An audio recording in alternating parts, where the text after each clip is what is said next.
आपण बघत आहात सत्य टॉक न्यूज चॅनल, शोध सत्यतेचा. हिंदुस्थानाचे पंडित नेहरू नंतर विक्रम करणारे, तिसऱ्यांदा या देशाचे पंतप्रधान बनणारे आपले लाडके या देशाचे पंतप्रधान माननीय नरेंद्रजी मोदी ज्यावेळेस अर्थसंकल्प घोषित झाला, या अर्थसंकल्पामध्ये खऱ्या अर्थाने महाराष्ट्राचा जो सन्मान करण्यात आला, त्याकरता मी भारतीय जनता पार्टीचा प्रदेश महामंत्री म्हणून मी अभिनंदन करतो आणि धन्यवादही करतो की ज्या पद्धतीने महाराष्ट्र सुजलम सुफलम होण्याकरता जी भरीव मदत या महाराष्ट्राला या अर्थसंकल्पनामध्ये दिली,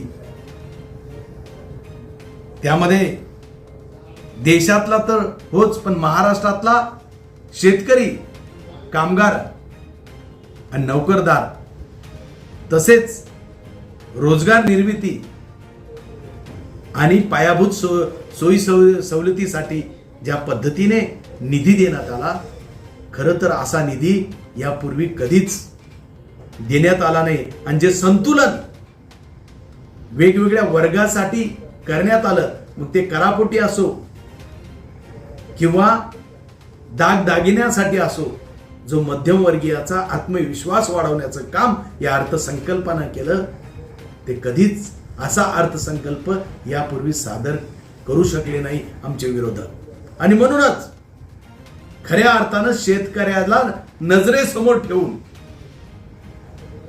भरीव मदत शेतकऱ्याला झाली पाहिजे, शेतकऱ्याचा सन्मान झाला पाहिजे, आत्मविश्वास शेतकऱ्यांचा वाढला पाहिजे, ही भूमिका डोक्यात घेऊन सुद्धा या अर्थसंकल्पनामध्ये समाविष्ट करण्यात आलं आणि शेतकऱ्यांना केंद्रबिंदू या अर्थसंकल्पनेमध्ये धरण्यात आलं.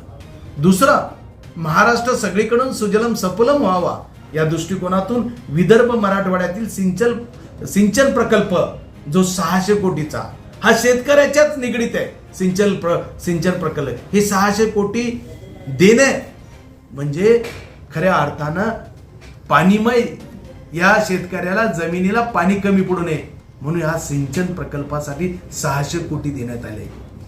महाराष्ट्र ग्रामीण रस्ते सुधार योजनेसाठी 400 कोटी ग्रामीण, म्हणजे जिथं शेतकरी खऱ्या अर्थानं दळणवळणाचे शेतकऱ्यांचे संबंध निर्माण होतात, अशा ठिकाणी 400 कोटी सुधारण्यासाठी, रस्ते सुधारण्यासाठी देण्यात आले. तसंच सर्वसमावेशक विकासासाठी जो इकॉनॉमिक कॉरिडॉर 466 कोटीचा निधी याला देण्यात आला. महाराष्ट्र कृषी आणि ग्रामीण परिवर्तन प्रकल्पासाठी 150 कोटी देण्यात आले. MUTP च्या तिसऱ्या पार्टमध्ये 908 कोटी देण्यात आले. मुंबई मेट्रोमध्ये 1179 कोटी देण्यात आले. दिल्ली मुंबई औद्योगिक कॉरिडॉरला 500 कोटी देण्यात आले. MMR ग्रीन अर्बन मोबिलिटीसाठी 150 कोटी देण्यात आले. नागपूर मेट्रोसाठी 683 कोटी देण्यात आले. नाग नदी पुनर्वसनसाठी 500 कोटी, पुणे मेट्रोसाठी 814 कोटी, मुठा नदी संवर्धनासाठी 690 कोटी.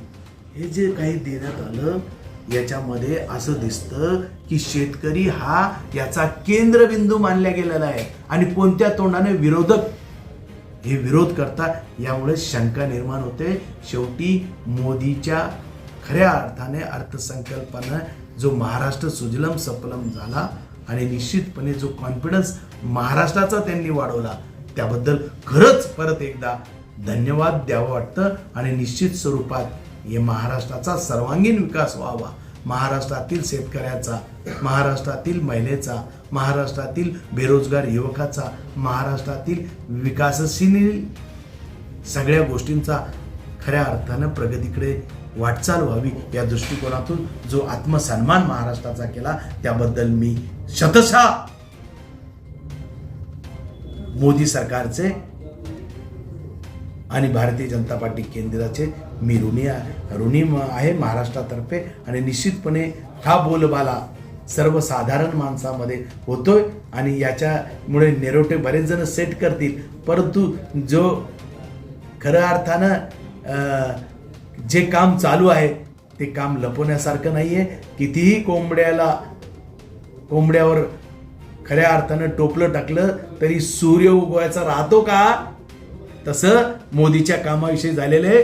तुम्ही कितीही लोकांच्या डोळ्यावर पट्टी बांधा किंवा कितीही लोकांचं दिशाभूल करण्याचा प्रयत्न केला, पण हा सूर्य आणि हा जाहिरात समोरासमोर आहे आणि त्यामुळे विकासाला कोणी आता यापुढे थांबू शकणार नाही. एवढंच यावेळेस सांगतो आणि खऱ्या अर्थानं आमचा नेता, आमचा स्वाभिमान, अभिमान ही भूमिका यावेळेस आमच्या डोळ्यापुढे येते. एवढंच बोलतो आणि अर्थसंकल्पनाच्या या मोठ्या निधीबद्दल परत एकदा अभिनंदन आणि ऋण व्यक्त करतो. जय हिंद, जय महाराष्ट्र. मीडिया प्लॅटफॉर्मला लाईक, फॉलो आणि सबस्क्राईब करा.